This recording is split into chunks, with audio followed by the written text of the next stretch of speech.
Late last week, the Milford Fire Department was excited to announce the addition of a brand new truck to its fleet.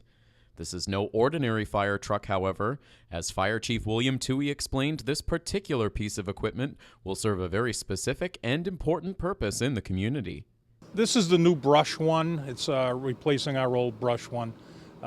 It's going to be the first truck into the woods when we have a brush fire. It can also serve as, due to its ability for with its ground clearance, we can use it in extreme weather conditions, be it deep snow, deep water. The truck is able to handle that better than some of the other trucks. It will also serve as a backup engine. It is capable, it meets the qualifications through NFPA to serve as a pumper. It has a big enough pump on board that, you don't want it to be a first line piece, but in a pinch you could use it. The new Brush One will allow the department to retire its predecessor, which has been serving the community for over 3 decades. It's replacing a 1987 International that's had a very rough life working in the woods of Milford. Especially the last few years, we've had substantial number of brush fires.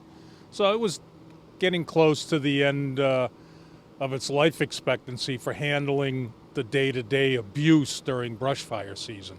So it was actually my brother, Chief John Toohey, that started the ball rolling last year, and now we've got the finished product here. While every community may not have as big a need for a vehicle like Brush One, Chief Toohey explained how here in Milford, this new truck will play a very important role. The past 5 years have been pretty rough, especially in areas behind the water company off Dilla Street, up off Cedar Street in the area that they call Vietnam, the mountain bike trails up there. There's a very, very large section of woods up there in a triangle between Milford, Holliston, and Hopkinton, and it gets very tough, rugged terrain in there. We have this truck will be able to get in there with its ground clearance. This is four-wheel drive. We have 2 military tankers that can get in there. They've been in there before. And this is the other one over here is one of the ones that's being phased out. It's been replaced by a newer model.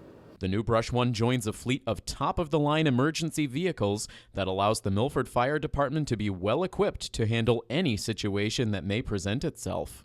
For the full department down here, we have 2 engines, a ladder, several other service vehicles, be it a pickup truck. We have a trailer with a UTV on it for hard to reach places where we can't get a big vehicle in there, but we could get an ATV or something along those lines in there. We have a lot of trailers, several trailers here for disaster recovery. They're cots, like we can pick up and deliver 100 cots with blankets to a shelter that needed it, that had to be opened in area towns, or basically we're at the disposal of MEMA. Wherever they'd call us and send us, we'd go. We also have a technical rescue trailer here. We have an MDU here, which is for basically to protect the hospital. It's a decontamination trailer. We train on that yearly, and its sole purpose is to set up and clean people prior to entering into the hospital. So it's a busy station. The other station has 2 engines. It has the brush truck. The rescue runs out of the other station. The air supply truck is at the other station. So we're full. The Brush One wasn't the only new piece of equipment the fire department gave us a look at this week. Deputy Chief Mark Nelson and Lieutenant Bill Collins gave us a demonstration of a device that has already had a hand in saving lives. This is a Lucas II chest compression device used for cardiac arrest through the generosity of donations to the Milford Fire gift account from businesses and citizens, and also through money earmarked for this type of purchase within our budget. We were able to purchase one of these devices this year. It was an exciting purchase for us because it'll provide that much better service to someone that is suffering from cardiac arrest. Basically, the device is in a backpack and has a couple of different components. A back plate, which we would put under the patient, tower itself.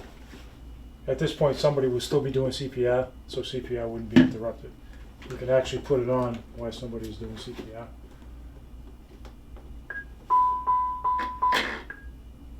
Okay. So I would continue doing CPR by my partner attached to the device. Okay. Doing CPR. The machine is programmed to work with our protocols for CPR. So it'll do 30 compressions, and then it'll pause so we can administer 2 breaths, and the machine will start up again. It's battery operated. We also have a power cord for it, so we could use house power. We can pause. We can carry patients down the stairs without the compressions being interrupted.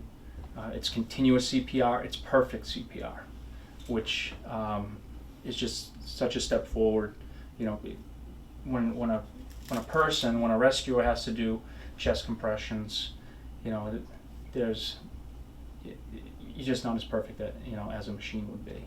Right. This enables us. We would actually put the patient's hands in here.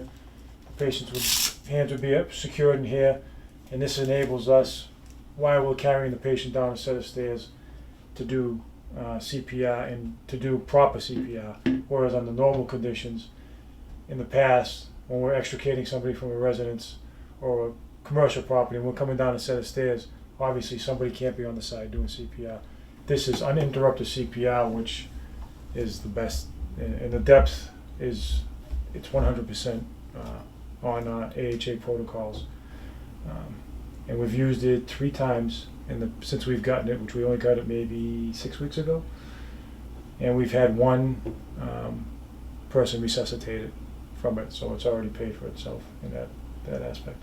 As for Brush 1, Chief Toohey says once training is complete, the vehicle will be ready to go if called upon. Everybody will have had their training by the end of the week. Still waiting on a few pieces of equipment, but the truck will be in service if we need it by the end of the week. Hey everybody, this is Tim Coette.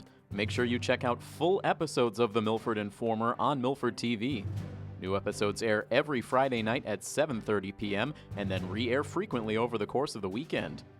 Milford TV can be found on Comcast Channel 8 and Verizon Channel 38. And if you live in the Milford area and have an idea for a news story, you can contact us at news@milfordtv.net.